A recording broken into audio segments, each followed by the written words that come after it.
సిరిసిల్ల పట్టణ కేంద్రంలో ప్రభుత్వ ఆసుపత్రి ముందు ధర్నా కనీస వేతనం 26,000 రూపాయలు అమలు చేయాలని తెలంగాణ యునైటెడ్ మెడికల్ మరియు health employees workers union seat రాష్ట్ర కమిటీ పిలుపులో భాగంగా ఈరోజు రాజన్న సిరిసిల్ల జిల్లా జనరల్ ఆసుపత్రి ముందు జిల్లా హాస్పిటల్, వేములవాడ హాస్పిటల్, నర్సింగ్ కాలేజీలలో పనిచేస్తున్న శానిటేషన్, సెక్యూరిటీ, పేషెంట్ కేర్ కార్మికులు నిరసన దీక్ష చేపట్టారు.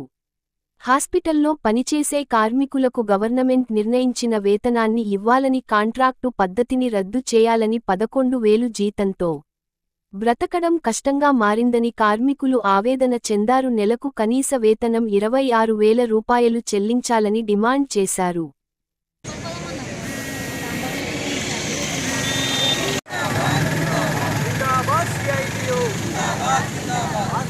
Sanitation patient care security guard కార్మికుల ఐక్యత, కనీస వేతనం 26,000 రూపాయలు, ఉద్యోగ భద్రత, హాస్పిటల్ కార్మికులకు ప్రభుత్వం ఇచ్చిన హామీలను వెంటనే పరిష్కరించాలి. హాస్పిటల్ కార్మికుల సమస్యలను వెంటనే పోరాడదాం. హాస్పిటల్ కార్మికుల సమస్యలు పరిష్కరించేంత వరకు ప్రభుత్వ ఆసుపత్రులు, మెడికల్ కాలేజీలలో పనిచేస్తున్నటువంటి sanitation, patient care, security guard సిబ్బందికి కనీస వేతనం 26,000 రూపాయలు అందించాలని, అదేవిధంగా ఉద్యోగ భద్రత కల్పించాలని తదితర డిమాండ్ల మీద ఈరోజు రాష్ట్ర కమిటీ పిలుపులో భాగంగా రాజన్న సిరిసిల్ల జిల్లాలోని జిల్లా ప్రభుత్వ ఆసుపత్రి, వేములవాడ ఏరియా ఆసుపత్రి, నర్సింగ్ కాలేజీలలో పనిచేస్తున్నటువంటి కార్మికులందరూ కూడా ఒకరోజు నిరసన దీక్ష కార్యక్రమాన్ని చేపట్టడం జరుగుతూ ఉంది.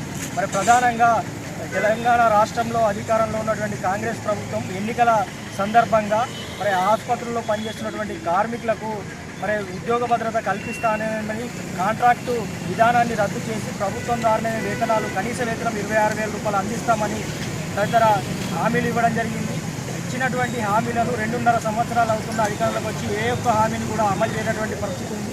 అనేక సార్లు వైద్య ఆరోగ్య శాఖ అధికారులను, మరి మంత్రులను, ప్రజాప్రతినిధులను, ముఖ్యమంత్రి గారిని కలిసినప్పటికీ కూడా మరి వీళ్ళ సమస్యల పట్ల పట్టించుకోకుండా నిర్లక్ష్యంగా వివరిస్తున్నటువంటి పరిస్థితి ఉంది. మరి ఆసుపత్రులలో వచ్చేటువంటి రోగులకు అనేక సపర్యలు చేస్తూ ప్రజలకు సేవలు అందిస్తున్నటువంటి హాస్పిటల్ కార్మికుల పట్ల ప్రభుత్వం నిర్లక్ష్యంగా వివరించడం సరైన పద్ధతి కాదు. ఇప్పటికైనా ఆ విధానాన్ని మానుకొని ఏదైతే కార్మికులకు ప్రభుత్వం హామీ ఇచ్చిందో ఇచ్చిన హామీ ప్రకారము మరి కనీస వేతనం 26,000 రూపాయలు అందించాలి, ఉద్యోగ భద్రత కల్పించాలని చెప్పి మేము సందర్భంగా ప్రభుత్వాన్ని డిమాండ్ చేస్తూ ఉన్నాం.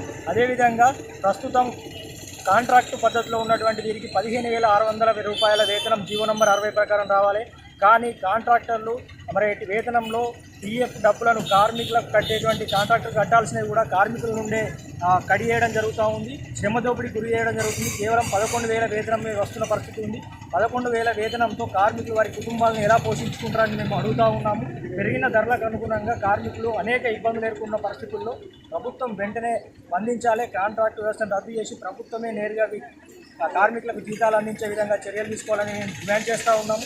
ఈరోజు ఒక్కరోజు నిరసన దీక్ష చేయబడతా ఉన్నాం. ప్రభుత్వం స్పందించి సమస్యలు పరిష్కరించకుండా కనుక రానున్న రోజుల్లో అవసరమైతే మొత్తం పూర్తిగా పనులు బంద్ చేసి నిరవధిక సమ్మెకైనా వెళ్తాము.